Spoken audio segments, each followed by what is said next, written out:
you think a lot of the ones we got will feel the same way.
Hello. So I'm struggling to mute my device. Yep. You're able to mute. Okay, great.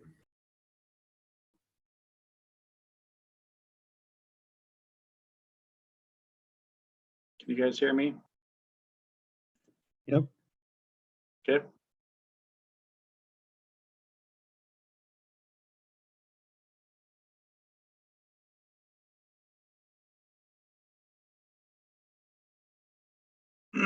Somebody move because I can't. It looks like my thing. Oh, Tim's moving. Okay. It looked like my video froze. Everybody's just sitting still.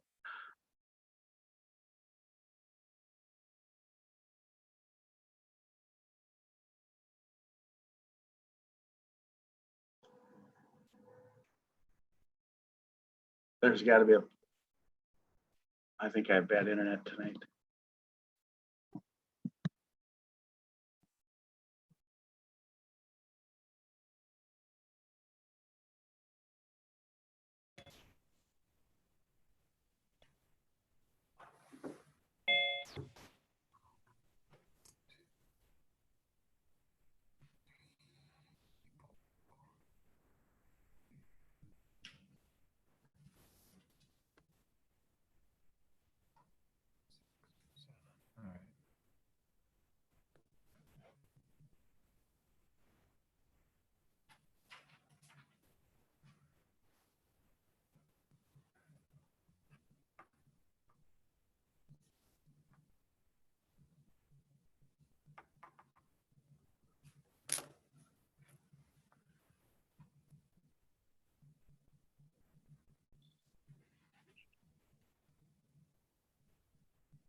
Yeah, me either.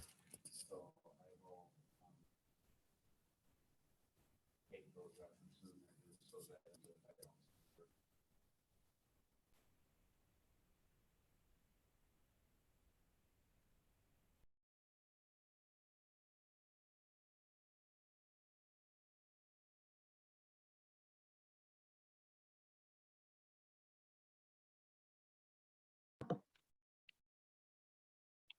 My internet connection said it's unstable, so if you see me disappear, that's it. I'll try to get back into it.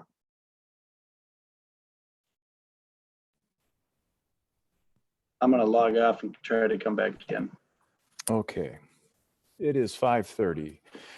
I am going to call this meeting to order. It's Monday, it's August 10th, 5:30. We are the Owatonna School Board. This is a night where we will have a special meeting that precedes our normal work session. I'm going to call the meeting to order and ask Eric to do the roll call.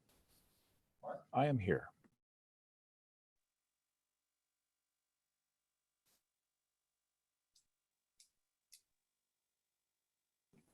Jolene, Aye. Nikki, Here. Christina, Here. Tim, Here.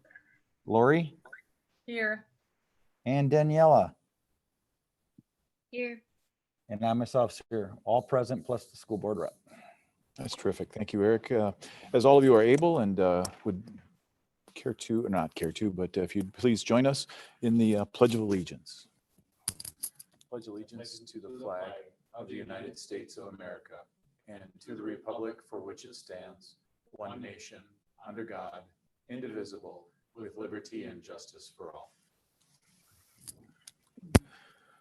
Couple of items here on our agenda for tonight's meeting. We'll entertain a motion to approve the agenda as presented.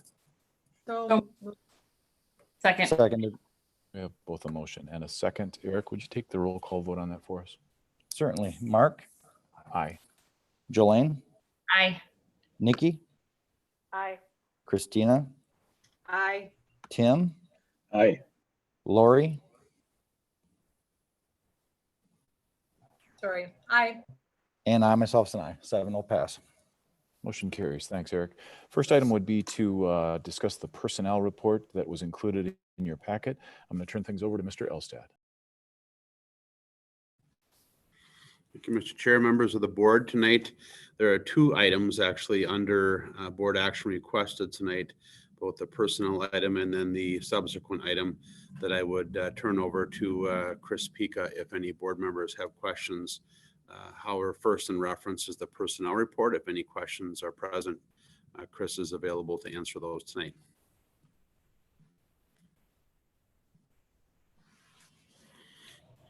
I guess I have one question, if I may. Go ahead, Lori. Just generally speaking, when it comes to personnel, I noted there are a few individuals who have requested a leave for the entire school year. Are you in a position to comment yet, or is it too early about just sort of staffing challenges that COVID presents as it relates to personnel generally? Are we seeing more requests for leave, or how is that looking? Yeah, we're seeing a few, not as many as what I anticipated, but we'll get through it. Okay, well, that's good. And actually, there aren't a lot, but I did wonder if, yeah, what was going on. Thank you. Board members, any other questions? Okay, hearing none. Let's take the first item, item A, which would be the personnel report itself, and I will move that the board approve the changes in personnel as listed. Is there a second? Second. I have a motion and a second. Eric, I'm going to turn things over to you for the roll call. Yep. Mark, Aye. Jolene, Aye. Nikki, Aye.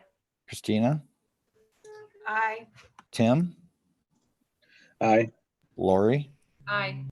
and I myself and I. 7-0 pass.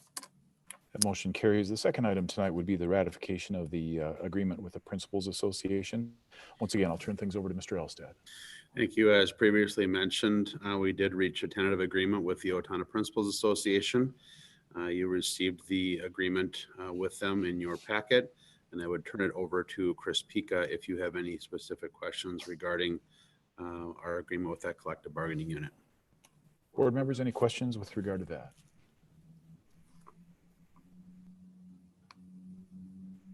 Okay, hearing none, I will then move that the board approve the 2020 through 2021 agreement with the Owatonna Principals Association and authorize the chair and clerk to execute the agreement on behalf of the school board. Is there a second? Second. We do have a second. Any further discussion? Okay, hearing none. Eric, the roll call vote, please. Yep. Mark, Aye. Jolene, Aye. Nikki, Aye. Christina, Aye. Tim, Aye. Lori, Aye. and I myself is an aye. 7-0 pass. That motion carries. Thank you. The third item here tonight would be the resolution relating to the upcoming levy referendum. I'm going to turn things over to Mr. Elstad. Thank you. Once again, back on July 13th, you approved a resolution that was relating to the necessity of renewing an expiring referendum and also approving a new referendum revenue.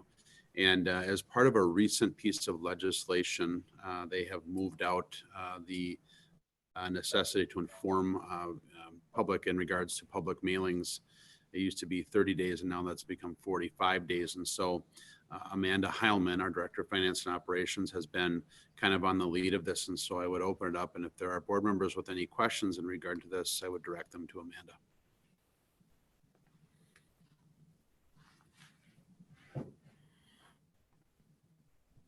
Just one. Amanda, quick can one. you just give a quick overview as to what this change is about? Yeah, essentially it just allows us as a district to communicate 15 days earlier than we would have in the past with our required mailing. So it just gives us more time to get the information out to voters. That won't create any challenges for us. Is that right, Amanda? I mean, we can surround that. Nope. Won't create any challenges. Any further questions with regard to this? Okay, hearing none then. I move that the board approve the resolution amending the resolution relating to the determining the necessity of renewing an expiring referendum revenue authorization and approving new referendum revenue authorizations and calling a special election and referendum thereon. Is there a second? Second. We have a motion and a second. Eric, one more time, the roll call vote. Yep. Mark, Aye. Jolene, Aye. Nikki, Aye. Christina, Aye. Tim, Aye. Lori, Aye. and I myself is an aye. 7-0 pass. That motion carries. Thank you. Before we close out this special meeting, I'm going to look across the room to Mr. Elstad and just double check, see if there's anything else that there was that we needed to take care of with regard to the special meeting. I don't believe so. In which case, I will move that the school board meeting be adjourned. Second. We have a motion and a second. Eric, Yep. if you would. Mark, Aye. Jolene, Aye. Nikki, Aye. Christina, Aye. Tim, Aye. Lori, Aye. and I myself is an aye. 7-0 pass to end this session. Special session. That motion carries. We will then move on to our work session. And we'll let the record reflect that we're starting at 5:38. I'll call this meeting to order. And once again, the first and only item on there is to talk about how we will unfold this upcoming school year. So with that, I will ask for a motion to approve the agenda. Roll call. We got to redo a roll call for open special session. All right. For open up a work session. All right. Well, we'll have Eric do the roll call for the work session then. Mark, I'm still here. Jolene, And I'm still here as well. Nikki, I am still here as well. Tim, Still here. Christina, Still here. Lori, Yep, I'm here. and I'm still here. And Danielle, you still with us? Here. The entire board and our student rep is still present.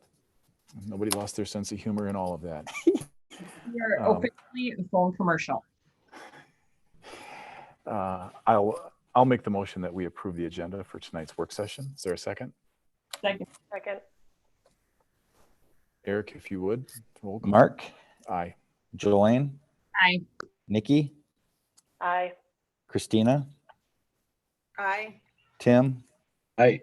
Lori, Aye. and I myself, aye. 7-0 pass.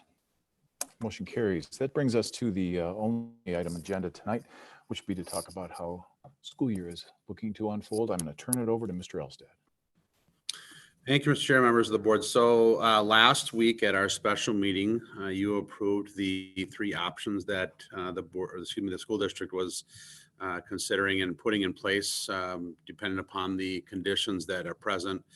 And so what I'd like to do tonight as part of our work session, again, you're not being asked to act on anything tonight, but to hear a little bit more in-depth reporting from each of the areas in regards. So what I'm going to do is actually share my screen here so that I might be able to share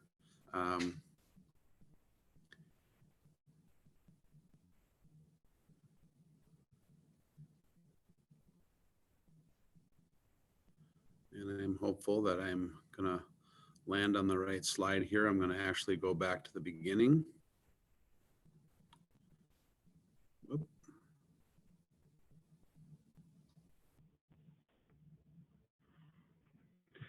So I think everyone's able to see this at this point.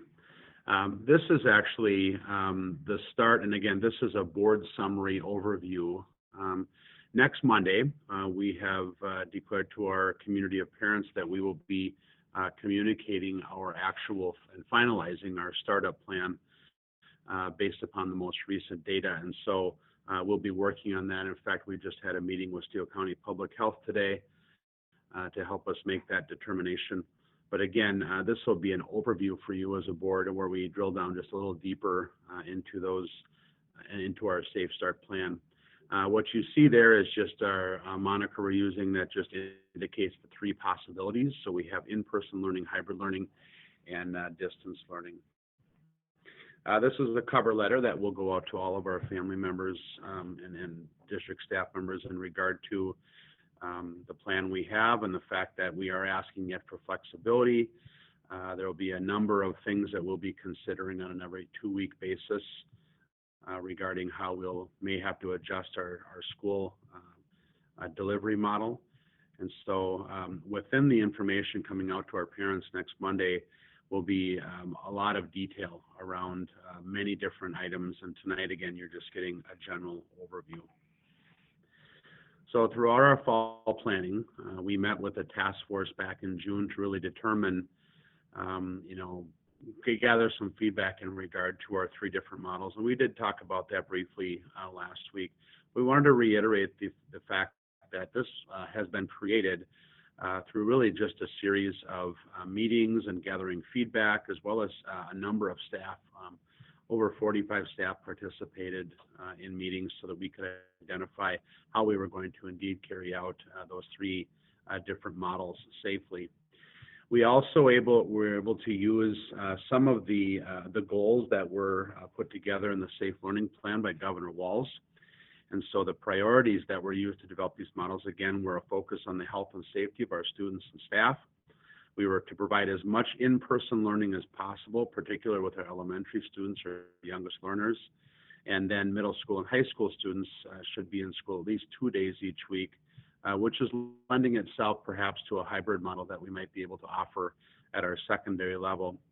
We also took a concerted effort to improve our distance learning delivery and model and prepare all students to learn remotely if necessary throughout the year, depending upon the level of pandemic and outbreak. We also then were asked by Governor Walz to prepare a full-time distance learning option for all of our students at all grades. And a little later in the presentation, Michelle Krell is going to provide for you some information we've collected over the last week in regard to how many students may in fact be taking distance learning as their family option. So again, some of the guiding principles we've used is that our students and families will all have access to quality educational materials and the supports necessary, as well as success to high quality materials that align to our state standards. We'll maintain a personal connection. Relationships have always been our priority, and we will continue to do that, but also inserting rigorous academic work in a manner that's respectful of the context that students are using. We also are trying to keep it somewhat simple. It's really difficult for us to have multiple frames running and frameworks for our teaching staff as well as our students running. So we're trying to simplify that in order to make sure that it's consistent and we can have consistent communication structures and expectations. We are indeed prioritizing supporting the whole child. We cannot forget that not only are there academic needs, but we also help students and families with mental health needs, their nutritional needs, as well as their own safety. Parents and other caregivers, we're providing clear information for them and ample resources from which to both make family decisions as well as to make sure that they're assisting at home with the appropriate learning model. And then we also recognize through high quality teaching and learning that our teachers may need support, encouragement, and compassion. We're asking our educational system again for what we call a heavy lift, which means that we are indeed asking our community of educators to really step forward and be so flexible and resilient based upon the most current information. So those are some of our guiding principles. I also included for you, and this is just something you've seen before, but this is in fact the decision-making tools that we will be using to help make decisions. The very top there is the simple, yet what appears to be somewhat complicated formula that we're using to determine our 14-day county case level rate. If you look at the last results that were listed by the Department of Health back on July 25th, our rate was at 14.72 cases per 10,000, which would indeed put us into a spot, if you look at the very bottom graph, between 10 and 19 cases per 10,000, would offer up the option for us to do in-person learning for our elementary students and a hybrid learning model for our secondary students, and those students would be again in grades 6 through 12. In the very middle is a couple of different illustrations there, one of which is if we see increasing viral activity in our community, obviously we will start to lend itself more towards distance learning.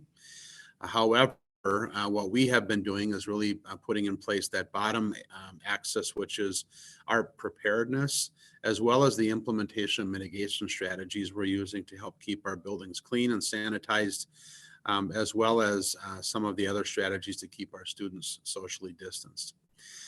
So if you look there at the kind of middle of the page, step 1 through step 5, this is really a concerted effort in a partnership between the Minnesota Department of Health, our local Steele County Public Health, and the Owatonna School District, where we'll be meeting weekly to discuss the county data, and they will provide some consultation for us in regard to how we should move forward.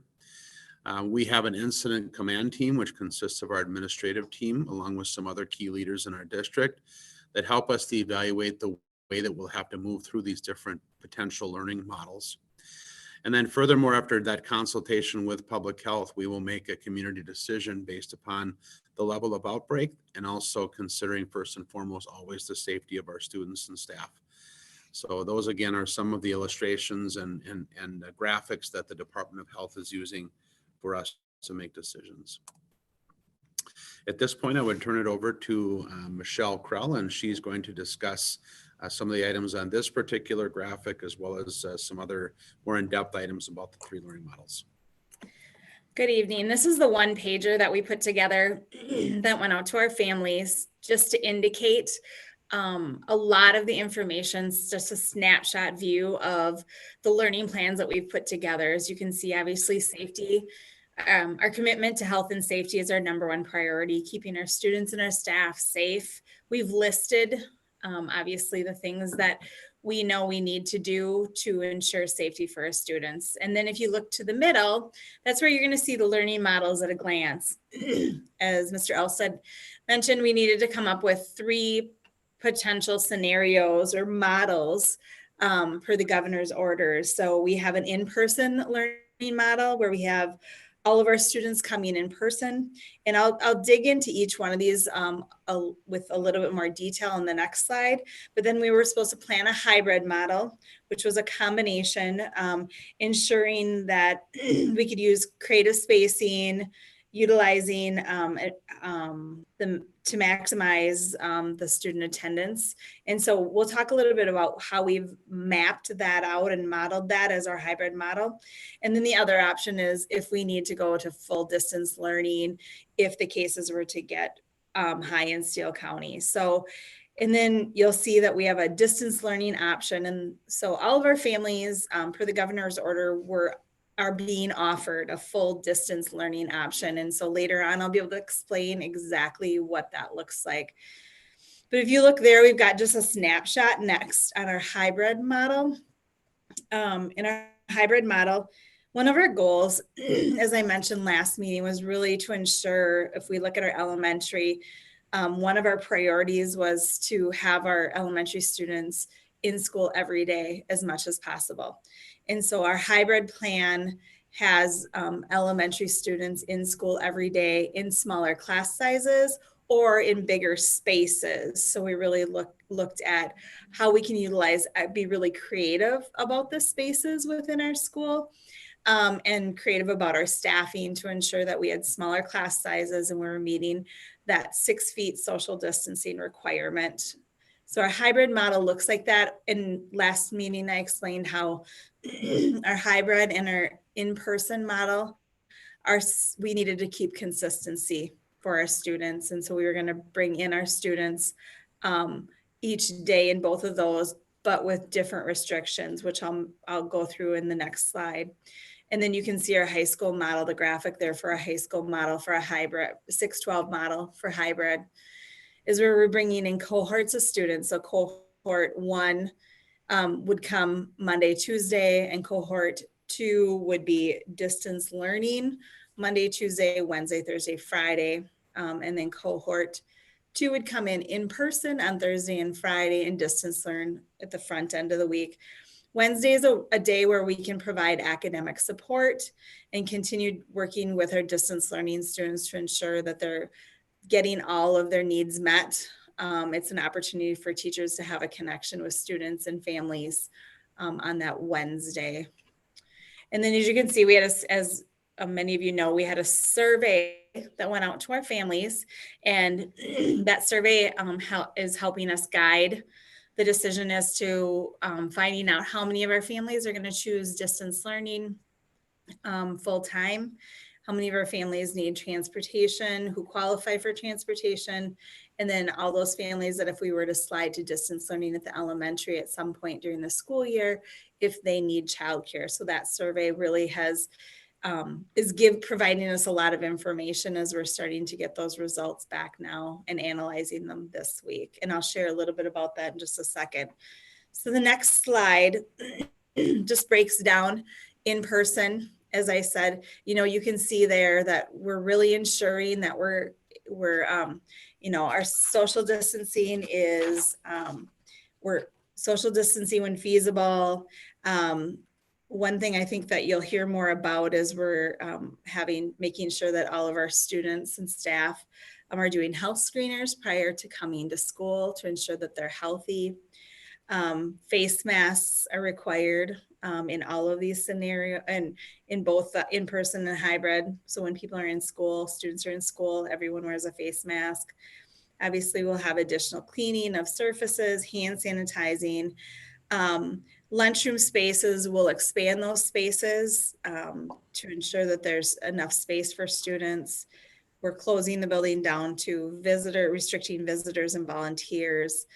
We've went through all of our procedures at all of our schools and really looked at how we can streamline some of the things like no sharing of student supplies, and really got really specific about the things we needed to do. And so our in-person model is there. Our hybrid model is what I just explained with the creative, bringing in all of our elementary school students, and then the 2-1-2 model. And with the hybrid model, strict social distancing of 6 feet is one of the requirements.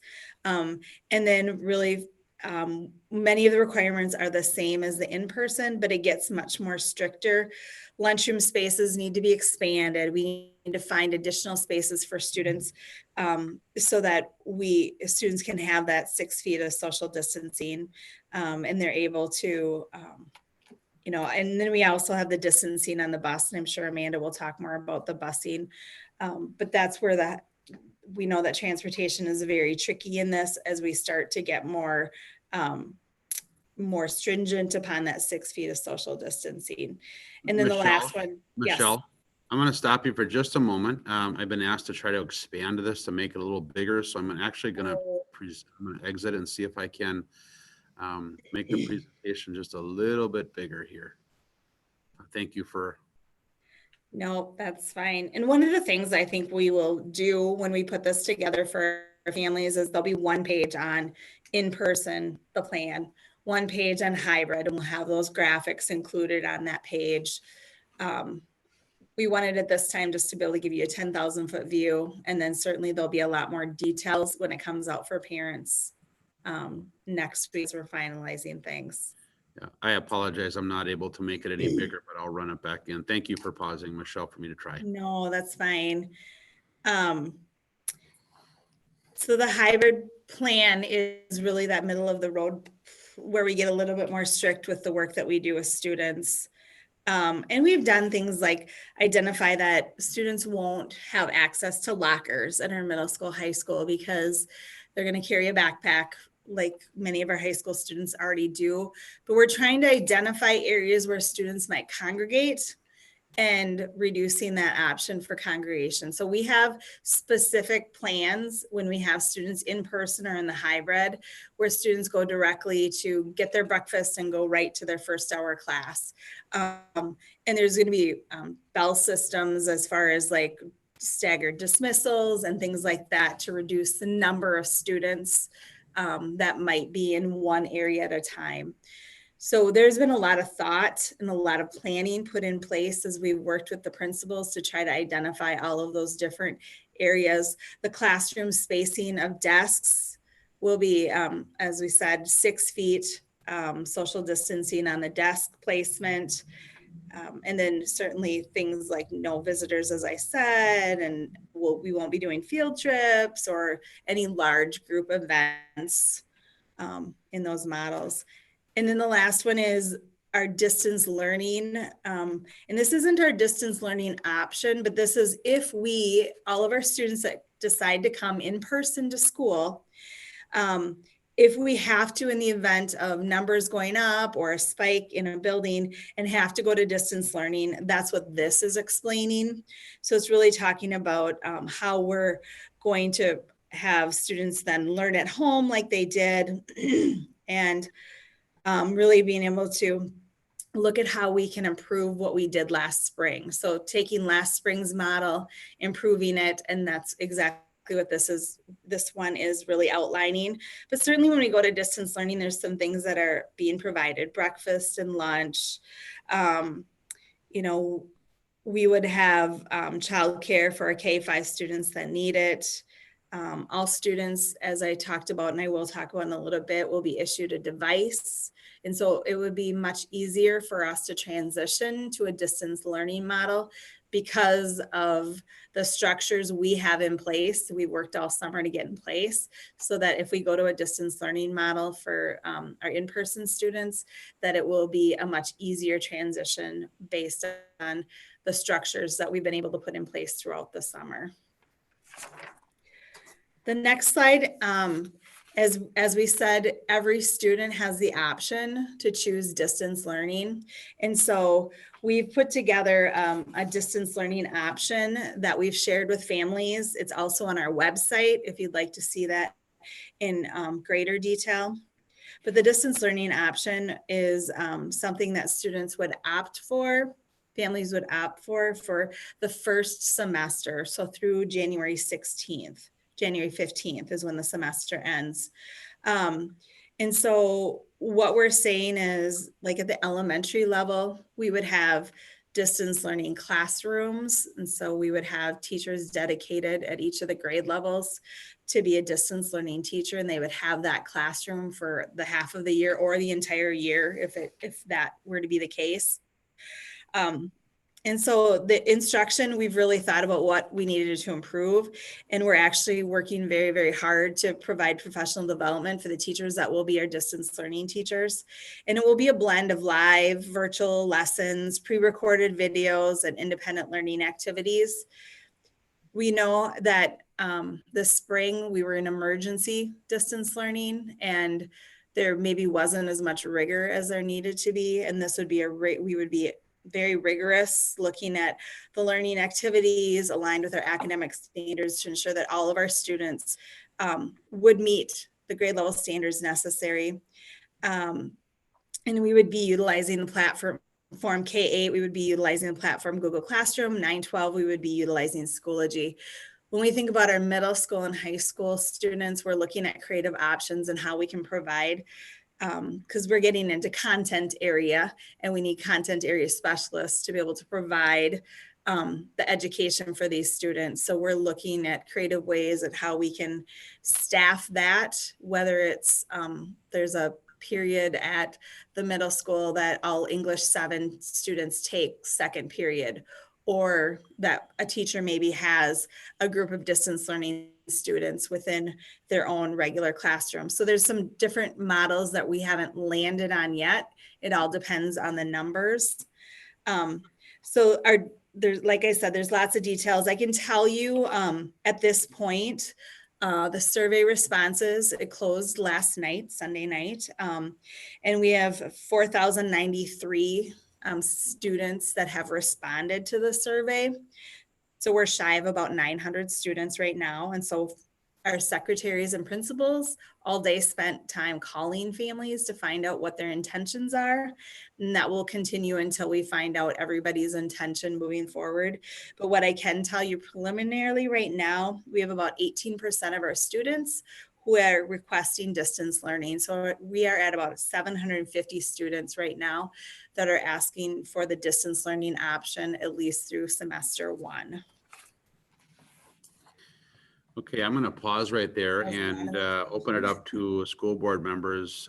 If you have questions, I can't see you on my screen, and the chances are you can't either, but if you have questions, I'll just have you speak up so we can try to answer questions as we go through. I have Hey, a question. Michelle. Oh, I'm sorry. Go somebody ahead, else was, go ahead.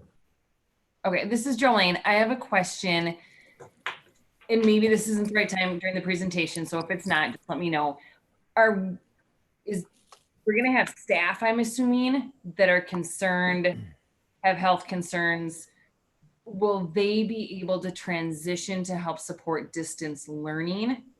Do we have enough distance learning kids preliminary right now and enough staff to meet the needs of both populations that are requesting distance learning?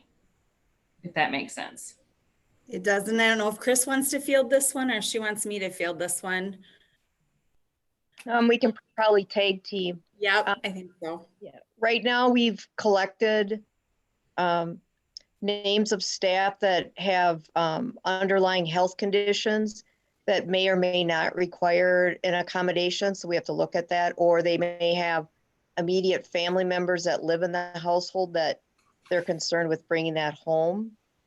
And so we can't add staff, everything has to be a cost neutral staffing model. So we have to really, elementary should be easy, I think, to staff with for distance learning to meet those students' needs. It'll be the subject area, the content area that'll be a little bit more difficult because, it'd be great if you could have one in each subject area if we, but it really depends on numbers and what model we're going to go with. But we will, no matter what we decide, we have to have the number of staff available to meet our student needs. Okay, thank you. Hey, Michelle, it's Mark. My question for you has to do with the elementary schools, and all of us have breezed through an elementary school on a day when they had an activity where all of the kids, for instance, were in the gymnasium together. And you can certainly tell that there's just a lot of camaraderie and, sort of school identity and school spirit that comes with that. And clearly, I'm hearing you say you'll not be able to do that. And can you talk a little bit about, well, are there some creative ways for the entire student body at these elementaries to gather in a different format? Absolutely. We've had conversations about this because that's an important part of building school community. And our principals have great ideas of how they can go ahead and build community. We've talked about live streaming an assembly. We've talked about, videotapes of like video recordings of being able to do fun stuff. And I really believe that our principals, they learned a lot. I feel like they did a lot of that during distance learning. And I think they're going to take the tools that they learned this spring and be able to utilize those to be able to put on their assemblies and different events that really build community. So I think that we have a lot of good ideas, and I think we're going to, sometimes you have to do what you have to do, and that's what we're going to do. But I think it's going to turn out great because of their creativity, and they value that time with their students and staff. So I think that it will turn out just fine, and they have lots of good ideas. I have fielded this is Jeff. I have fielded a couple of questions in regard to families that may feel a concern about if they start with in-person learning and have made that decision, can they indeed then make the move to distance learning if that becomes something they want to exercise? And the answer is absolutely. We will make that work. We have been asking families to, if they've chosen distance learning as an option, to try to stick with that option up through the end of first semester. Biggest reason there is when we have distance learning classrooms, there's a fair chance that the classrooms may not be quite in sync when it comes to the learning. Just like now, not every classroom is always in the same space. They try to remain some scope and sequence with it, but there are times when a class needs a little bit more understanding time, and so that might have to be exercised. But again, we are saying to families that if they chose distance learning and it's not working for their family, that they first try to contact their building principal and really walk through those needs, and then we can talk more about making that switch. We're committed to providing a quality education for all of our students. Mm-hmm. And so within that commitment comes understanding and flexibility, just like we're asking our families to be flexible and understanding on the other end of the program that we're sort of lifting off the ground for the first time and offering these different options. So I just want to make sure I address that question as well. So any other questions for Michelle at this point? Otherwise, we'll keep proceeding through the presentation. I have one. This is Nikki. I noticed that you addressed the choir and band orchestra component for the distant learners. Is there an option for the students in the younger grades or in all the grades who are not doing distance learning to get that participation? So you mean participating in like band lessons and things like that at the elementary and orchestra lessons? Yes. Yeah. When they're in person, yes, we have a plan for them to continue to be able to have their lessons that like they typically have had in the past. We're looking at how can we, at the middle level and high school, how can we have band, orchestra, choir? What could that look like? We looked at expanding areas. We've looked at a lot of options. Actually, we did some professional development with our music teachers in June on that in particular, is how do we provide opportunities in an environment that could be a hybrid or in person or a distance, so students have that opportunity to perform and to practice and things like that. So I think our music teachers have great ideas going into the school year that will be able to meet the needs of our students. And I follow another question. It's not a follow-up, it's another question. So I know that the next section deals with the health and wellness procedures, but I had a recent conversation with staff members in Iowa schools, and they are specifically being told that they're not supposed to wear open-toed shoes due to transmission of germs. Have you, I mean, has this been brought up, and is that something that are we going to implement a further expansion of dress code for the students as well as teachers? I have to be honest, I've not heard anything about open toe shoes. So I guess if there's somebody else that is I'm not sure. Okay. I would just weigh in, we follow the CDC recommendations very closely, and I've been not made aware of that particular situation. I don't know if Bob, if you have any feedback on that question, but thus far I've never seen anything in the guidance that would adjust the choice in footwear based upon the coronavirus. Yeah, I'm with all you, the rest of you that haven't heard that either. So as of right now, we haven't heard anything on open-toed shoes or any other kind of dress code. All right, thanks. Thank you. Hey, Michelle. I have just a couple quick questions maybe. On your statistics of your 18% or the 750 students who've selected distance learning at the outset, do you have a sense of the numbers that fall in the elementary grades as opposed to middle and high school? And then secondarily, any changes in our homeschooling population in light of COVID, or or maybe it's too early. I don't know if that's, any thoughts there? Well, I'll start with the number by grade level. I feel like it's really aligning. It's pretty much in that, 20 some to high 40s right now is the range. So as far as grade level goes, and so we've been watching the numbers, but we know we still have a lot of numbers that aren't quite in there yet.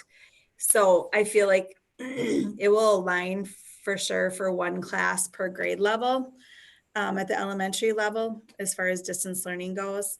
As far as homeschooling, I think that Jeff and Sarah actually are the ones that end up taking the calls for homeschooling. The one thing I do want to be able to say before Jeff talks about that is the fact that families have the option of doing our distance learning option, which I think is a really great solution for families to be able to stay home, stay safe, and then have a licensed teacher that really directs the learning that happens. So our hope is that because we have this option, we're able to meet student and parent needs because I do believe we're going to have a very high quality program when it comes to distance learning as an option. And so I would just, as parents, to ask those questions, realize and recognize too what goes along with being having to homeschool a child and the regulations that go into that. But I'll turn it over to Jeff. Yeah, no, I would just echo what Michelle said. I think we've had probably more inquiries about homeschool. I would have to really encourage Sarah to comment if there have been a lot more actual applications for homeschool fill. And I think it's an important differentiation that parents understand is that homeschool is different than distance learning option. And Michelle probably defined it the best you could be, whereas, the homeschool requirements, basically the parent becomes the teacher of record. And within that option, they are also asked to provide a standardized assessment. They're also asked to provide grades for the student. And it requires a number of things because we actually have to report annually to the Commissioner of Education, the students that reside in our district that have chosen homeschool. And we have to make sure that they're making adequate progress towards graduation. So within that, it's an important differentiation. I would agree with Michelle for families that are looking to a homeschool option that they thoroughly research what homeschooling means. And that they're prepared for that. The distance learning option, also, as Michelle discussed, is an option provided by our licensed teachers.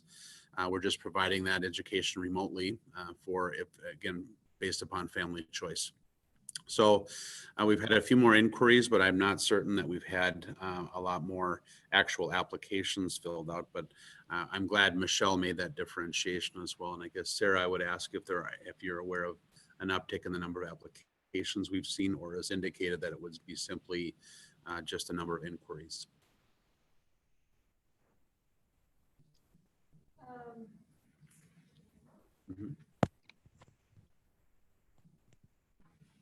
We've had a lot of inquiries, but not a significant amount of new applications.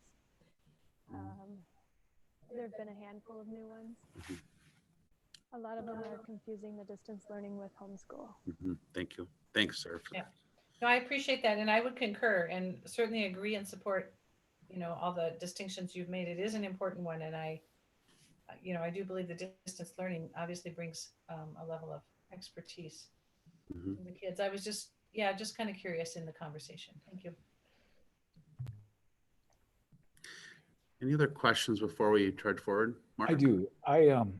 Is it fair to assume that you're hoping for a fairly steady and continuous approach for this entire time period? That in the event, is it fair to say that in the event that the numbers in our county were to spike, and spike significantly enough, you would probably act quickly to move to the more distance learning approach?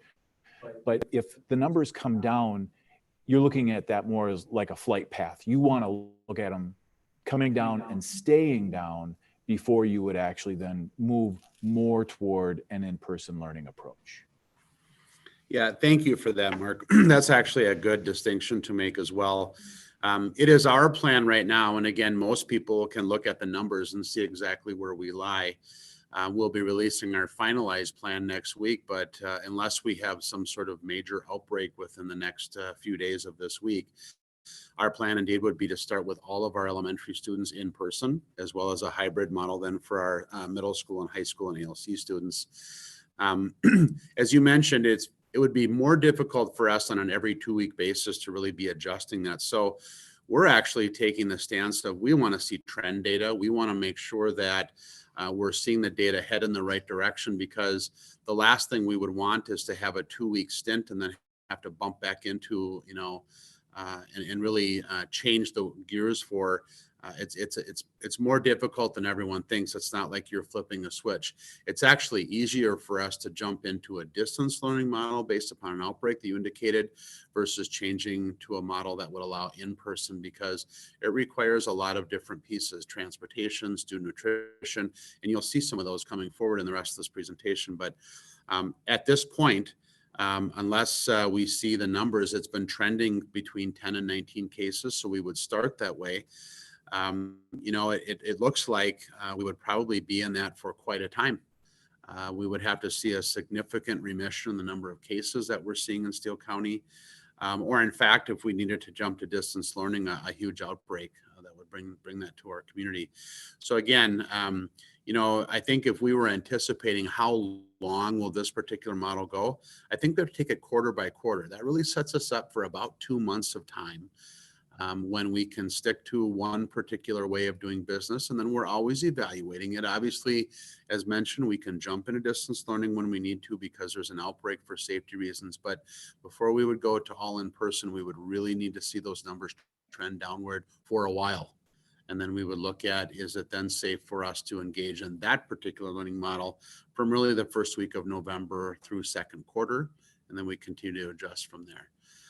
So there's a fair chance, based upon the numbers we've seen, the last 2 months have really indicated that those numbers are really hovering right in that 10 to 19 range. So again, more than likely, this is where we'll start. If there aren't any other questions, I'm going to jump forward to the next slide. And I believe that item is going to be shared by both Chris and Bob. So Chris. All right, for the health and wellness procedures, I'm not going to go through each form, and I'm sure with all the media that's out there and even your own employers, you probably have your own health and safety protocols, and ours are probably very similar. We're going to make sure that, face coverings are going to be, enforced. Physically distancing will be enforced. And if we're in an all-in with students, as feasible, we will follow. We had a meeting with the Steele County Public Health today, and to make sure that we're following the MDH guidelines. And Amy Jo Havelka, our health services supervisor, will really be our guide through all of this. Protocols are given to staff in our return to work guide on whether if you test positive, if you're showing any symptoms or 2 or more symptoms, stay home. It'd be your option, I guess, to take the test or call your local physician or call Department of Public Health to see if they want you to test. And then we'll follow the protocols, whether you test positive or test negative, all the regular protocols. We did learn today that we thought you would have to be fever-free for 72 hours and other symptoms for 72 hours. But now it's down to a fever-free for 24 hours. We learned that today. We'll probably have a few more discussions about whether we want to be that that liberal, I guess.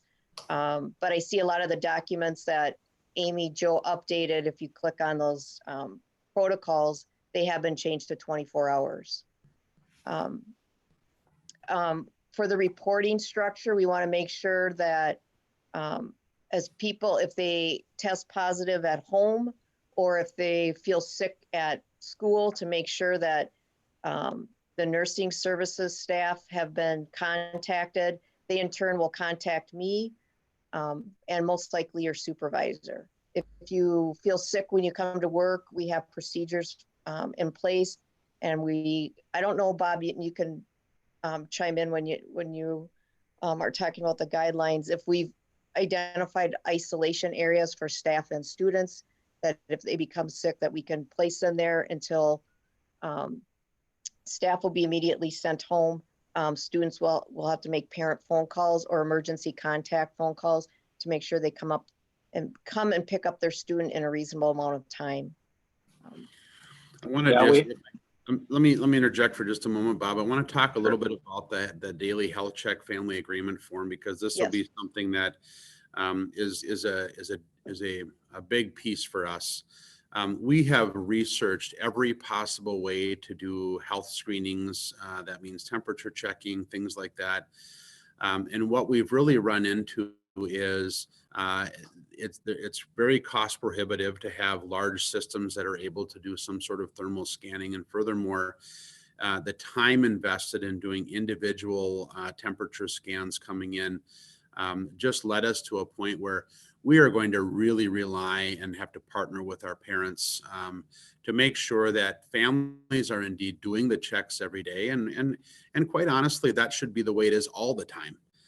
Families should be doing those health checks, making sure that there's no fever, making sure that those symptoms are such that the student, if they're experiencing those things, should stay home. We want sick kids to be at home, and that's where they should be. And so what we're doing with our daily health check form for families is really leaning on parents as partner to say, we're going to ask for your agreement. And it's a declaration basically indicating that if you're sending your student or students to school, you're indeed agreeing that they haven't met any of the symptoms and that they are indeed healthy to come to school. Now, it always happens when kids get sick at school. We absolutely will take care of that. That's for our health services staff to really monitor. But the other way we're really going to be leaning on parents and or other guardians and caretakers is that I recognize that in some cases, parents or guardians may work a distance from school. And sometimes it's, 2-3 hours before they can perhaps get back to Owatonna. We're going to lean on parents and guardians this year to really think through and be considerate of having a backup plan, having somebody who is more local that could indeed pick up children, because as Bob will talk, we will have isolation areas, but when kids get sick, we want to do our best to try to work them through the process to a point where parents or guardians or other people, other considered, kind of contact adults for those families would come and pick up their kids and take them home, because we want them to be at home when they're sick. And to have kids waiting around sometimes for a half a day, waiting for really family members to come or other loved ones to come and get them is sometimes really difficult for us to manage. So those are the two heavy lifts. First of all, the agreement from families that they're indeed healthy when they come to school. But then again, if they do get sick, that they have a plan in place that within an hour, we can have somebody picking them up and bringing them to a safe location. So question, Eric.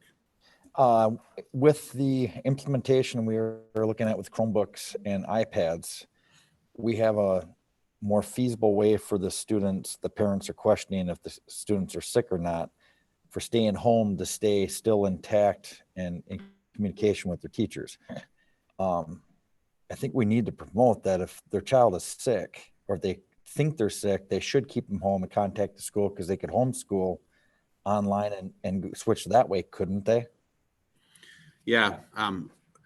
Yes, they can distance learn if that works, not homeschool, but distance learn.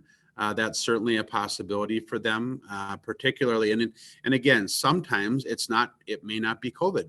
Sometimes it will present itself as a common cold. Sometimes it may be other influenza or other illness. What we're indeed asking is just for families to really be in touch with where are their kids at every day, and are they not feeling well? Do they have a temperature? Parents know their kids best, and so we're asking again for their help in really with sending healthy kids to school, because that will really help mitigate the spread that we may have. But again, that's an important change this year. We've never put something like this in place before, but quite honestly, whether we're in COVID-19 or not, it should be a partnership with the parents to say we want healthy kids at school. And so if they are not feeling well, we should probably keep them home, particularly if they have flu-like symptoms. There's going to be common cold. There's going to be things that go around that probably won't stop kids from being at school. But we're probably living in a time when we're going to have to pay a little bit closer attention to symptoms and whether or not they meet those criteria. So same with the staff. We'll make sure that they, at least look at the protocols every day too, to, as a checklist for themselves. And we're going to have our substitutes also sign a declaration form to ensure that they check their symptoms if they're called to sub. That's right. Thank you for that, Chris. Okay, sorry, Bob, but if you want to dive into cleaning and disinfecting. Nope, no, that's fine. No problem. Are there any questions? Any other questions before we jump in on what we just talked about? All right, so basically the cleaning and disinfecting. If we don't have this, we're not going to be worrying about teaching. So all summer long, our employees that are custodians have been doing what they normally do. They're doing the really deep cleaning and getting the school ready to go, because every fall people come back to school, the schools just look great. What we need to do now is make sure that we get some help, because if you look at the second paragraph there, not only are our school custodians going to be the ones helping clean, but also our teachers and other staff members are going to have to step up and help out as well. Our custodians will really be making sure the high touch areas out in the corridors, out in the hallways, things like that are getting cleaned multiple times a day. But then also our teachers and EAs and paras and other employees are going to be doing the same thing in their work areas and also in the classrooms, making sure that we're getting keyboards, touchscreens, railings, things like that disinfected. A little bit different than sanitize. Sanitizing is for more with the food side of things. The disinfecting is what we are really going to be focusing in on our side. If you guys have questions at any time while I'm talking, just jump right in and I can answer them as well. Taking a little bit, so what we are having happen here is our custodians are going to get trained, or they have been trained, but they're going to have a second training this summer, right before school starts, or actually in the next couple of weeks, to make sure that every single person that we have working for us knows what they're doing. They have all of the same protocols that we use. So if anybody comes up to them and says, what are you using to clean our desks? They're going to be able to have a little sheet of paper that's we're going to laminate it, and it's going to say, okay, here's what we have, here's what we're doing, here's how many times we're doing it, and here's how long things have to sit wet so we get the kill time on there for the germs. Our custodians are also going to be training the rest of the staff in their schools. So we will have our custodians during the first week of teacher workshop week go in with when the principals are having their back to school meetings. They're going to get trained and they're going to get their spray bottle, which almost every classroom had a spray bottle for the last 20 years in their classroom to help clean things when they have a spill. But we're going to make sure that everything they have is what is needed to disinfect on this year. So there'll be areas to throw the wipes, or if we have the wipes, if they're available, which are very tough to get right now. But also the microfiber rags that we'll be using to do our cleaning. So when they're done with that, they'll put them into areas. They'll be cinched up. We'll be washing them. We just have a lot of protocols, I think, that we're going to be implementing this year to make sure everything is clean. Taking a look at the public counter areas and the surfaces where the public comes in. Our secretaries will be disinfecting their areas. How many times a day? We don't know. It depends on how many people come up and what the frequency is. So what I've seen in some areas where we've had a pretty good test out at McKinley this year with the summer school and with the SAC program that's been running out there. We haven't had any huge outbreaks, and we've been very happy with that. So I think we're doing a pretty good job, and we're using what they've learned over the summer to help us plan for what's going to happen during the school year on a much larger basis as well. Plexiglass partitions, we did order some of those, and actually they came in today, and I'm going to run down and we're going to get those delivered tomorrow to each of the schools. So the front offices will have some plexiglass partitions with a little pass through if they need to send some papers in and out of there to the secretaries. They were made locally, by the way, at Gandy. We ordered them local, so I'm helping the local economy as well. So we're doing those. If people need them, they can call us, but we're not necessarily going to have one for every single teacher. But it's mainly where the public comes in.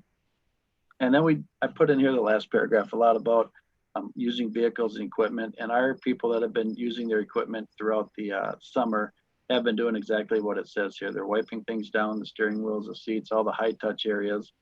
But one thing that we are really going to push this year is that employees should avoid using other people's things, the phones, the desks, the offices, if at all possible. Anytime that we have had a meeting at the district office, it's wiped down before and it's wiped down afterwards. And we've really implemented that in our area as well with our custodians. There's a couple other things here that I wanted to make sure. One thing I did order also from a local business is some floor stickers. So in all the hallways in all of our schools, there'll be I think it's about a 12-inch circle, 10 or 12-inch circle that'll say, keep your distance, and it'll have 6 feet on it. And that's going to kind of be almost like the center line of a highway. And then on each side, we are going to have arrows that have Owatonna logo on them. And it'll just basically say, just like a road, you're going to go down the right side, you're going to come back the other side, and try to stay on each side without having people get into each other's spaces. We're also getting some stand here spots for like when they have to go down and get their lunches, or if they're close to the bathroom and there's a waiting line, we'll spread those out at 6 feet, and we'll do that as well.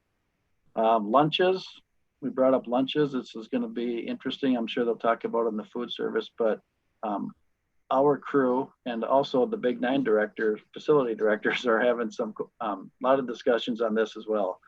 So normally we just clean the lunchroom. Now we're going to be cleaning just about every classroom after breakfast and after lunch. So I believe we'll be eating in a lot of them in the classrooms as well. So we'll get that stuff worked out.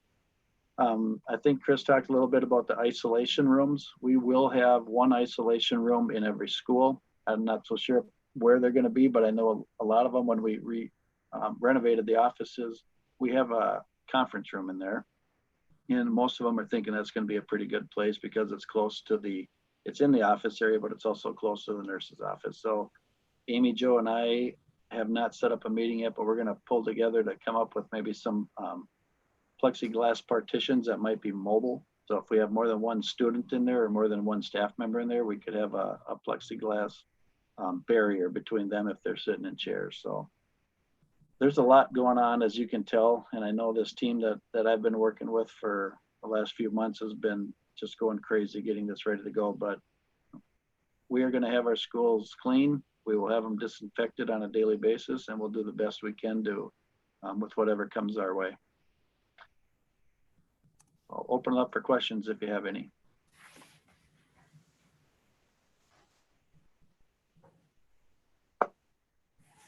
Okay, we'll turn it over to Amanda to talk about transportation. All right, as we look at the in-person plan and the hybrid plan, obviously we'll be working with Owatonna Bus Company jointly to evaluate our transportation capacity needs, and to try to maintain social distancing when feasible as much as possible on our busing.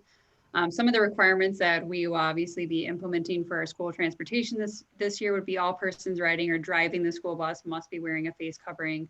And we'll obviously, the state is providing face coverings for our students and for our staff, but we will also be having some disposable face masks available on the bus in case a student forgets, just so that we can make sure everyone's wearing a face covering on the bus to keep them safe.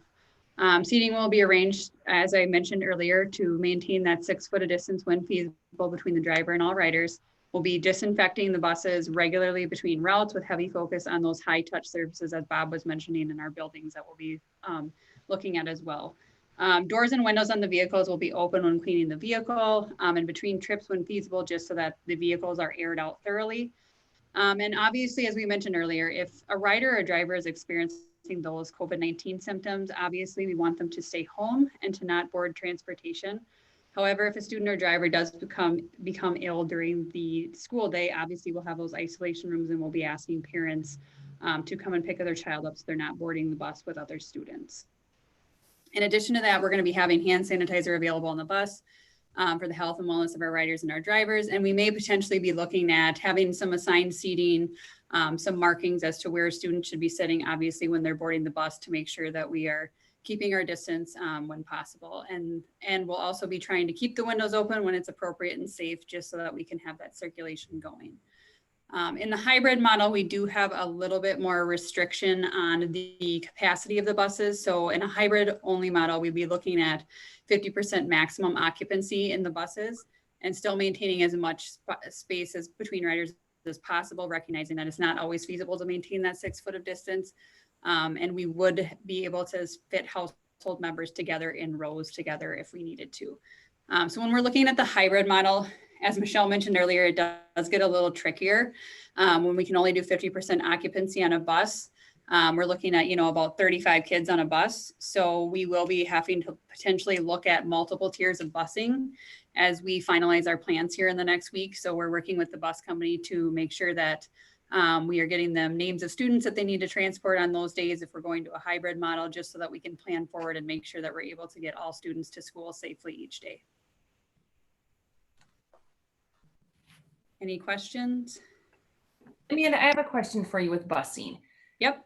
P12 hybrid model, if a family is able to transport their students Thursday, Friday, could they submit a request to be broken up into that second group to attend school on Thursday, Friday to alleviate the busing component? Or for the ease of, yeah, go ahead. Sorry, Jolene. However the students break up, they break up. Yeah, so what we're doing with the hybrid models, obviously we sent the survey out to families. And so we're allowing families to essentially, if they want to transport their kids, we're allowing them to opt to transport their own kids. But for ease of that, it would be, they'd be either opting out or opting in, essentially, so that we can plan, because it would be more difficult to try to group kids by the days they want to drive, rather than trying to, especially at the secondary level, when we're trying to balance sections and class sizes and things like that. So we have given them the option to opt in or to opt out, but not specifically on certain days. So we will be grouping kids, obviously, as Michelle mentioned earlier, in the hybrid group 1, group 2, and trying to balance that at the secondary level with, class sizes and sections at each of those different specialty areas too. Okay, so if I didn't work Thursday, Friday and could transport my kids and alleviate the busing component, that doesn't necessarily mean that my kids are going to be in the Thursday, Friday group. It's either all opt in or all opt out. At this point, yes. Yep.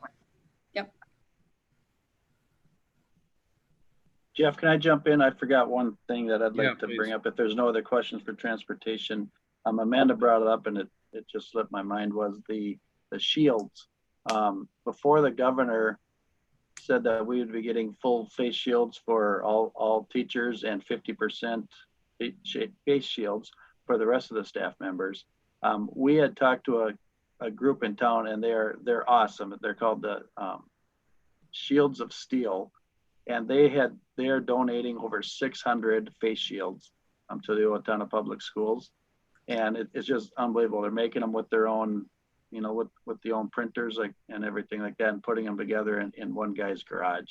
So We have over 600 shields coming. And then before we knew about the masks that were going to be coming for staff members and students, I contacted them, and Mike Beckman has an army of sewers going, and he believes they will have about 5,000 cloth shields sewn up for our staff or our students as well. So I just got to give a shout out to our community and the Shields of Steel that are doing great things for everybody.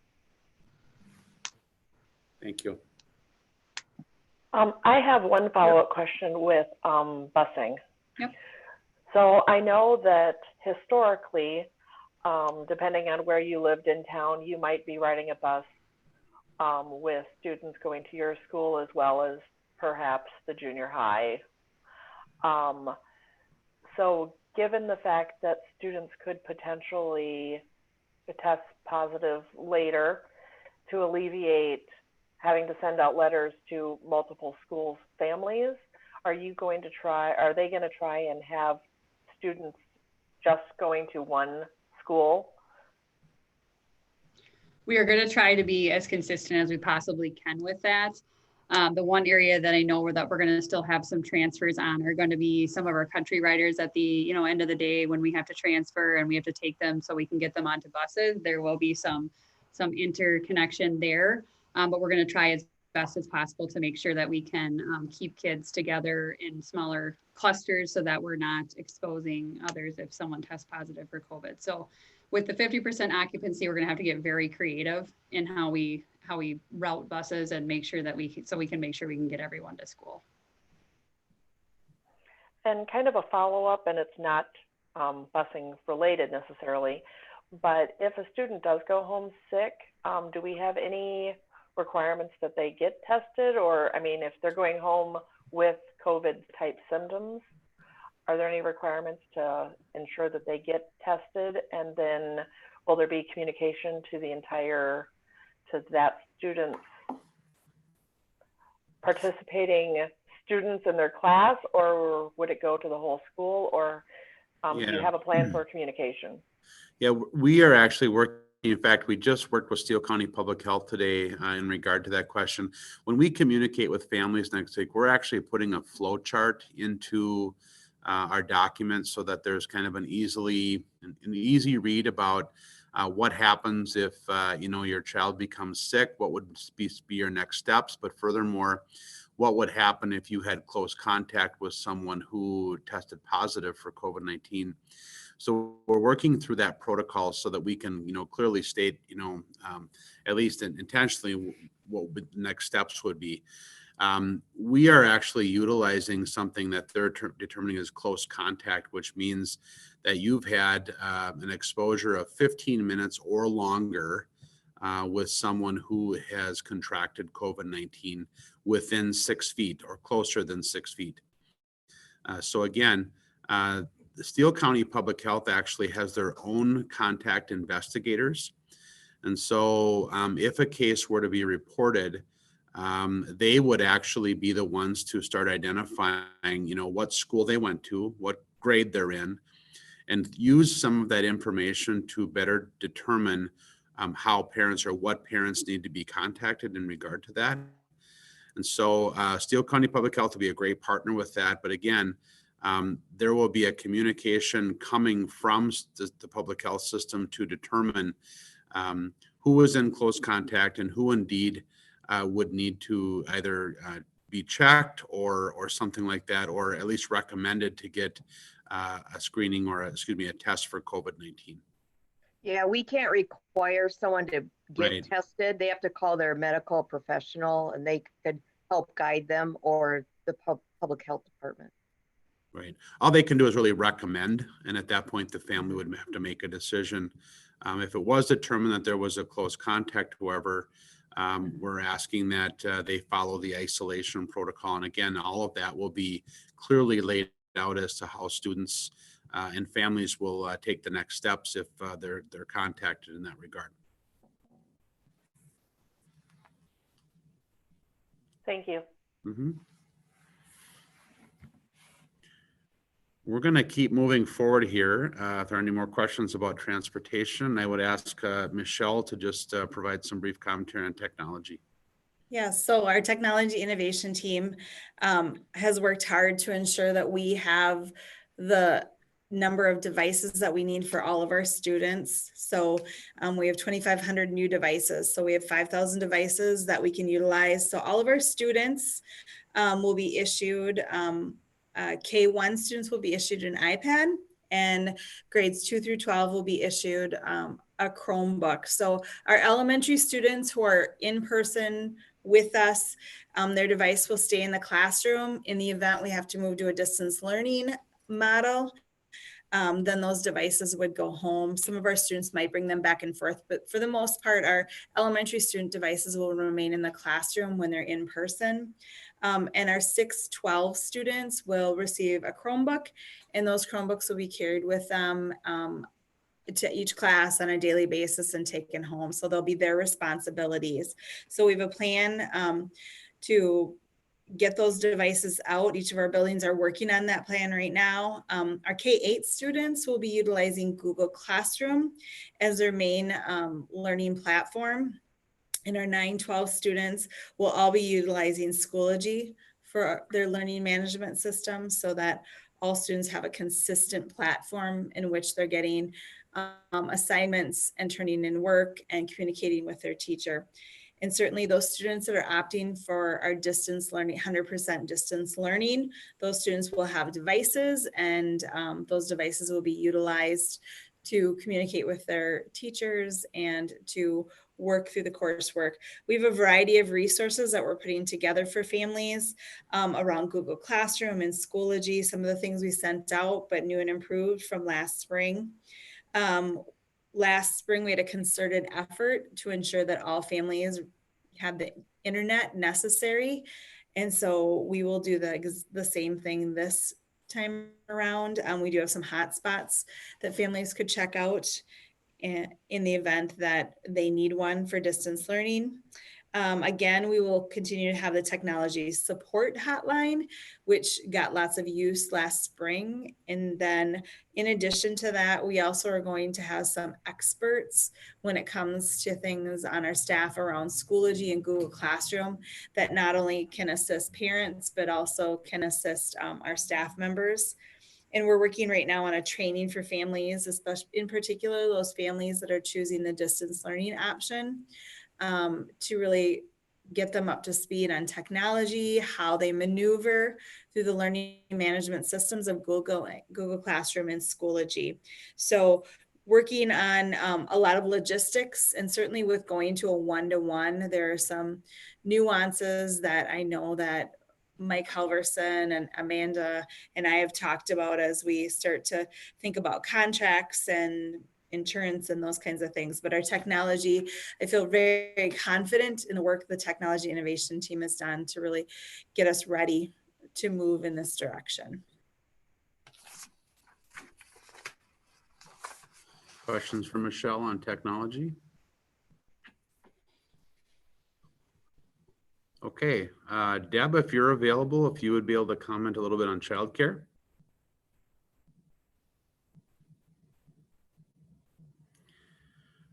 And I'm just going to pause. I'm not sure. Deb actually has been working our school age care program this summer. And there are times when the day goes a little longer for her. So I will step in knowing that she may not be able to be present tonight. When it comes to childcare for our in-person plans, so if our elementary students are in person, we would have our school age care program available for students just as we always would before and after school programming. In hybrid, it becomes a little bit trickier because we would, in fact, if we were asking our elementary students, would be the in-person and the hybrid plan are similar. So we would still be able to offer before and after school programming. However, we would have to do some different work than with social distancing and so on with our hybrid plan. Really where childcare becomes critical is if in fact we are asked to do distance learning again as an entire district, particularly at the elementary level, where we kind of lose then the before and after school day programs, other than if parents are wanting an extended day. The distance learning program would be available for students during the school day, free of charge for critical workers. And again, that list of critical workers has been laid out before. It includes members of our healthcare community as well as law enforcement, firefighting groups, and other deemed essential. And we will again communicate what that essential list looks like. We may be able to offer some time during distance learning for additional cost for families if they're choosing to do that.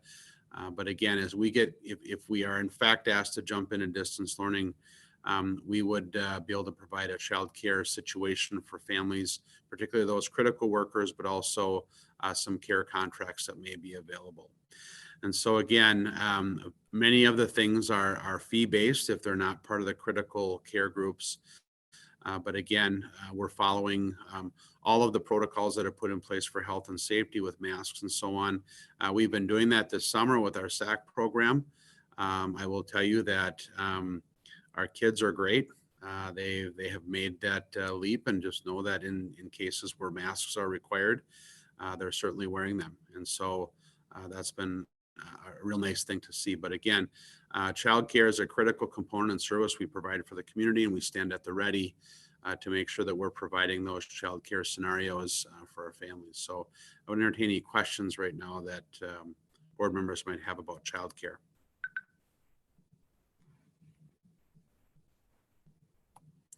Hearing none, I'll jump back to Amanda with Student Nutrition Services. Yeah, as we're planning here, you can see in the middle of the page, we do have meal prices. They are not changing. They're going to be staying the same. Obviously, with the emergency declaration last spring, we did see that meals were obviously free during that period of time.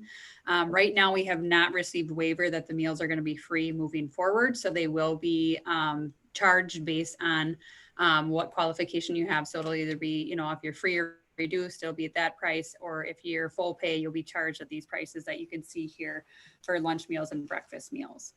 Also, one change that we've made for the safety of our staff and students is we won't be collecting cash or checks at the point of sale any longer. We collect payments right now online through our phone system. We are going to be putting drop boxes into each of our sites if they don't have them already, so that people can drop off. And then also we'll be collecting those in offices and boxes outside of the cafeteria at the middle school and high school. So we'll have places available for parents to pay and to drop their payments off when needed. So as we take a look at the in-person and the hybrid plan, we know that we're obviously going to need to implement additional safety procedures beyond what we already do. We are obviously sanitizing as we go, but we'll obviously be upping those procedures just to make sure that everyone is safe and healthy. A lot of our food items this year are going to be individually packaged whenever possible, just so that we can make sure that we're being able to package things together, especially when we're talking about eating in classrooms. We may have to have a pack of food that's going with a student back to a classroom to eat. So we'll make sure that everything is individually packaged for health and safety as well. We're going to try to do point of service that will be touchless whenever possible. However, if we have to use touch pads and pen pads, we'll obviously be sanitizing those in between each student to make sure that everyone's healthy there as well. And we mentioned this briefly earlier, but as far as meal service and the in-person plan and the hybrid at elementary schools, we will be planning to have breakfast and lunch meals eaten in the classroom. At the middle school level and high school level, we will be planning on eating breakfast in the cafeteria and lunch in the cafeteria. And at the high school, obviously, we will be doing, in the upper commons area, we're still going to be doing our grab and go breakfast in the morning. However, at the time being, until we get procedures in place, we are not going to be doing a second chance breakfast at the middle school and high school until we have our procedures in place. And so once we feel that we have those procedures in place and it's safe, we will obviously implement that second chance breakfast. But for now, we're going to forgo that for the beginning of the school year. And then at the ALC, we'll be providing breakfast and lunch in the cafeteria as well. So for those students, if we were to go to a hybrid model for grades 6-12, we will be providing meal bundles for those students to take home on the last day that they're attending school in person for the week, so that they have the meals for when they're on distance learning days. And so those will be distributed at the end of the school day, and we'll determine those locations as we move forward with our plan moving forward. Students that are electing to participate in distance learning, we will also have meal bundles available for them for pickup on Tuesdays and Thursdays. And then we've designated the locations, as you can see there, for pre-K and elementary. We'll be serving those meal bundles out at Washington Elementary. And we will obviously designate times for those things to be picked up. Grades 6 through 8, we'd be doing it at the Owatonna Middle School door 13. And then at 9-12, we'd be doing it at the high school at door 16 on School Street. So for those families that are electing distance learning, just so we're able to plan and we're able to charge for those meals, we will be having families actually complete a form to pre-order those meals so that we know how to be charging them and how many we need to be providing. If we are completely in a distance learning plan, obviously this will be somewhat like what we had this past spring. We will be doing our meal distribution at several of our different sites for our schools. So we've designated the high school, the middle school, Lincoln, McKinley, and Wilson as schools where we would be able to provide meals. And since we have to do that point of sale right now and we have to charge for meals, we'd be doing it at our sites so that we have the appropriate staff to be able to be providing those meals and also counting and checking off those meals for those students that have to pay for their meals. And then obviously, like I said earlier, we'd be doing that pre-ordering of meals that's required. Okay, are there any questions in regard to student nutrition for Amanda?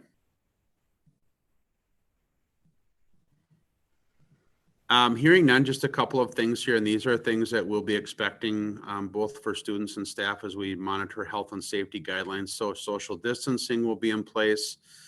We will have regular hand washing schedules set up for our students, as well as expecting our staff to participate in that. Face coverings are mandatory based upon Governor Walz Order 20-81. And so we will be requiring face coverings.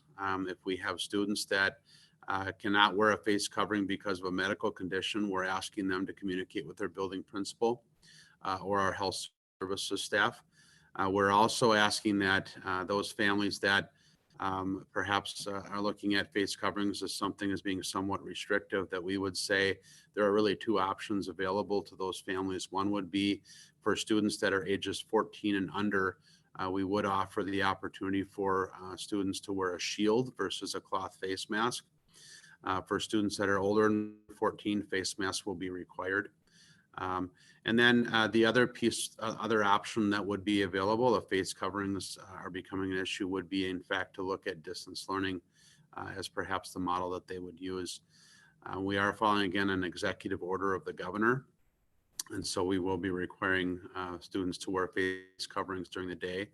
We are working with our staff to identify face covering times when we can have face mask breaks, if you will, particularly when our students can get outside. But again, we believe that we're following the executive order from Governor Walz.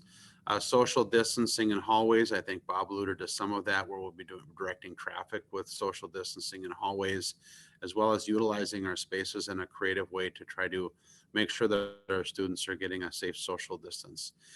With health and wellness, we talked about the daily health screening, and again, just some of the regular health and wellness strategies and so on that we're expecting our students and staff to follow. And then again, as Amanda indicated in one of her responses, we're really trying to make sure that we're minimizing a lot of class mixture and that we're trying to keep like students together, particularly for contact tracing, because that will be more than helpful. But also some of the things, we won't have water stations, we won't not have drinking fountains available. However, we will have places for refillable water bottles that will be available. But again, just taking every strategy we can to really mitigate the spread of COVID-19. And we're asking for both parent and other adults in the community to help us emphasize this, because we believe there is a way through this, and we're all going to have to pull together to make this work. And then again, just some key contact information. This is mostly for the effort to know that this will be included in the parent information that goes out next week with our Safe Start plan.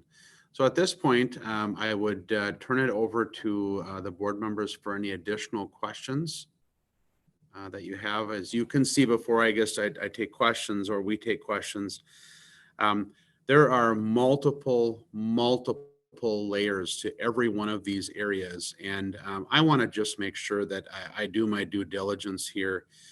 I have an incredible team of people to work with. And they have lifted all summer long. They lifted from March 15th on. Our staff and administration have been incredible in how they have been innovative and thinking through every possible scenario.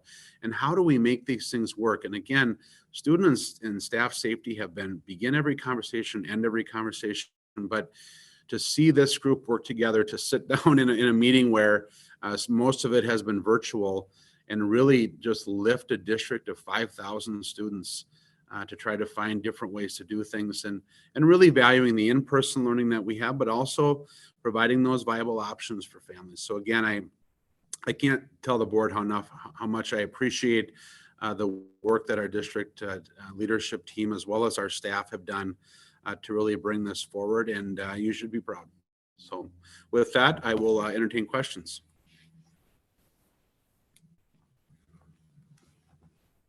I have a question, Jeff, and it's probably more so for Michelle. With thinking about the 6-9 or the 6-12 hybrid option, are you guys going to work to try to keep families going to school on the same days? So if I've got a 10th and 12th grader, they're both going Thursday, Friday, or they're both going Monday, Tuesday, or is it just, again, going to be where the classes break out and where the numbers are at? You want me to No. speak to that, Jeff? Oh, sorry. Go ahead. You can go, Michelle. That's fine. Okay, yeah, well, and Amanda's been working on this, I know, for busing as well, but one of our priorities is all students will be grouped by household. And so that is being done. We actually have an Infinite Campus. Part of our Infinite Campus is a new add-on that we have that actually will help us sort our students, so we can put parameters in there and then sort them by household, and then look at the hybrid model to try to even out the classes. And then that information then is going to Amanda, and Amanda's getting to the bus company to be able to bus students in. So that has definitely been a priority from day one, to ensure that our families, our households. So thinking not just about who has the same last name, but thinking about who lives in the same household, and we're able to sort that through our Infinite Campus system. Wonderful. Thank you. Mhm.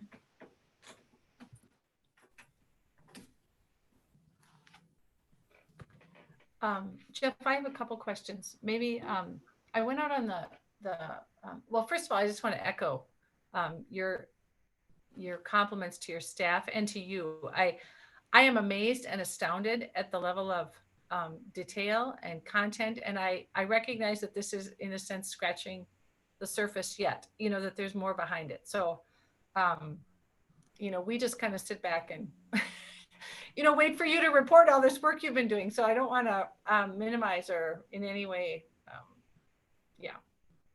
just want you to know how grateful we are, because I can't imagine the amount of work you folks are engaged in. I guess just two comments, and they're sort of related. It has to do really with how best do we communicate with our parents. Obviously, there will be lots and lots of communication now, as well as in the future. It's going to change. I went out on the website, and I was just pondering a little bit some of the great things we learned, I think, during our bond experience and communicating, and the website and the ease of access. So I don't know, just a couple of thoughts. Are you anticipating or planning any kind of a one-stop shop for COVID related questions? Or, I appreciate there's a long list of contacts on the back, but a person may not know where to turn, or I don't know. Any thoughts or what are you, is that clear what I'm looking for, or how I'm? Yeah, it is. So right now on our website, on the very top heading, you'll see a title that says COVID-19. That's one space.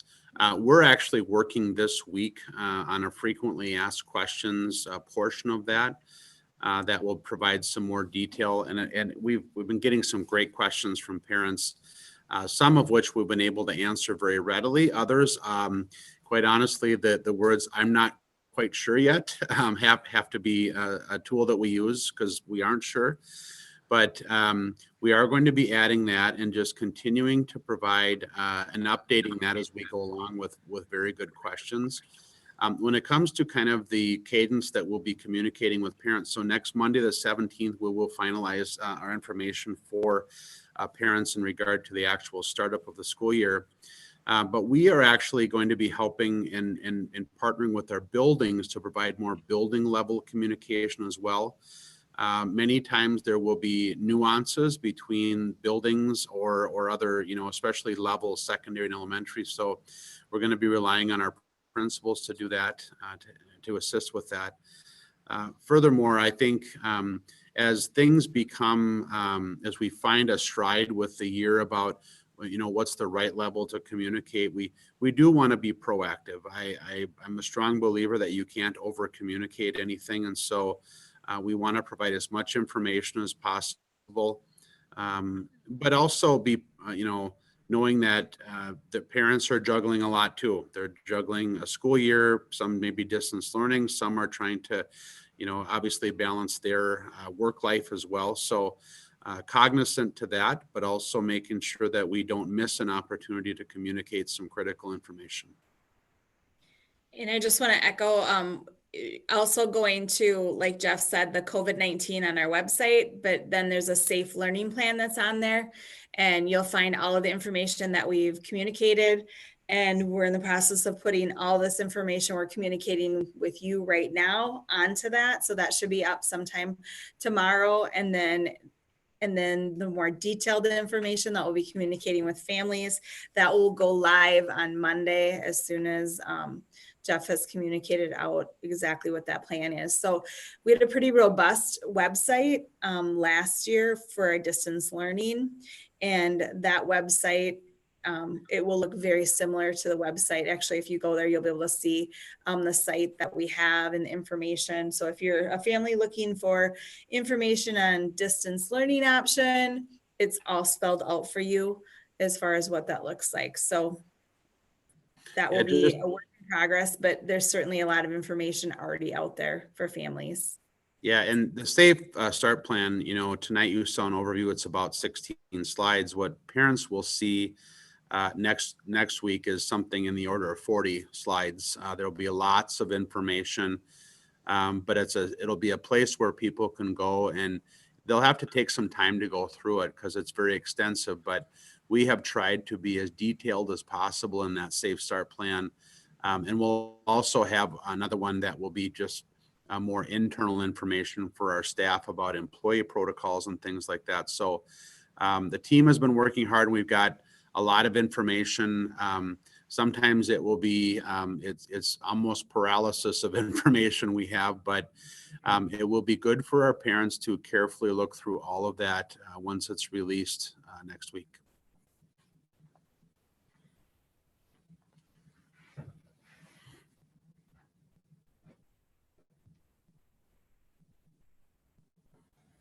Any other questions? If not, I would turn it back over to Chair Sebring. Thank you. That brings us to a point in our agenda tonight. We're at board forum, and I think what I'll do is, as you appear on my screen, we'll just kind of go around the horn. Jolene, you appear to be first on my screen. Anything for board forum? Just another round of thank you to Jeff, you and your staff. I'm in a state of grief because we're not opening school the way that we would all hope that we would, but you guys have done a really, really good job clarifying information, answering questions, alleviating some worries and concerns. And so I'm super grateful for all the hard work and the thought you guys have put into this and will continue to put into this every day going forward. Thanks, Jolene.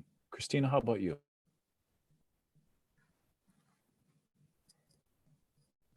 I don't have anything to add today. Tim, you're up next on my screen. Just piling on to Lori's and Jolene's comments that I feel like the level of detail that has been explored in this almost, something we can't anticipate, but we're doing our best, and I feel good about that. Thanks, Tim. Nikki, how about you?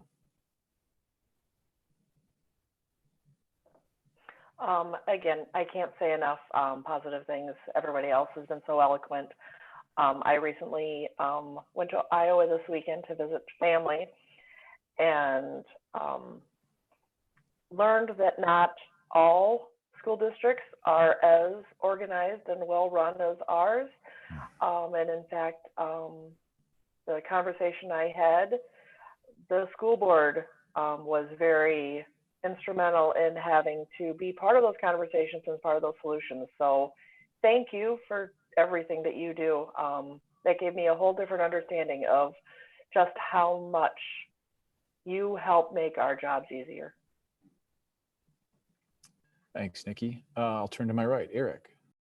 I concur with everything that everybody else has been saying. I just want to add that this district, when COVID first hit pandemic back in March of this year, from that point on, this district has done a fabulous job of working through it. And when the prior school year ended, from that point on, planned ahead in case this scenario was still going on. And I applaud everybody and the planning that's taken place and just where we are at and ready for the school to start.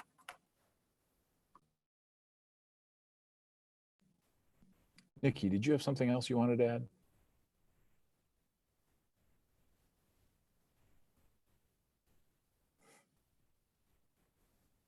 No? No. Okay. All right. Daniela, you're up next. Yes, I also strongly agree that like the amount of hard work and detail that has gone into everything is just really comforting to know that like you guys are working so hard to keep all of the students and staff safe. Yeah. Thanks, Daniela. Lori? There, thanks. Yeah, Bob, I appreciated your comment about face masks. I want you to know some of those sewing army folks are in my ear frequently and they're looking for a clear direction. So I take it I will just keep telling them, keep sewing. And even though the state has provided us some, the need will likely continue because I know how easily I misplace them and they get lost and so forth. So appreciate that. And otherwise, nothing else. Thanks. Thanks, Lori. Yeah, I would only be able to echo the sentiments of all of my fellow board members and my thanks and gratitude for the administrative team and as well for the board members, because I know that you're fielding questions out there. When Jeff and I spoke, what was it, late last week or early this week, and had already begun to steer some questions in your direction. And you're 3 steps ahead with organizing. Yep. That's part of, we've already collated that, and now we're developing some frequently asked questions, some FAQs that will get posted. So much appreciated. Anybody have anything else to add before we close? Hearing none, I will make the motion that we adjourn. Second. Second. We have a second. Eric, I'm going to turn it over to you one last time for. Yeah. Mark? Aye. Jolene? Aye. Nikki? Aye. Christina? Aye. Tim? Aye. Lori? Aye. And myself is an aye. 7-0 pass to end the session. Motion carries. Folks, thank you very much. Great meeting. Have a very pleasant evening. Yep. Good night. Thanks.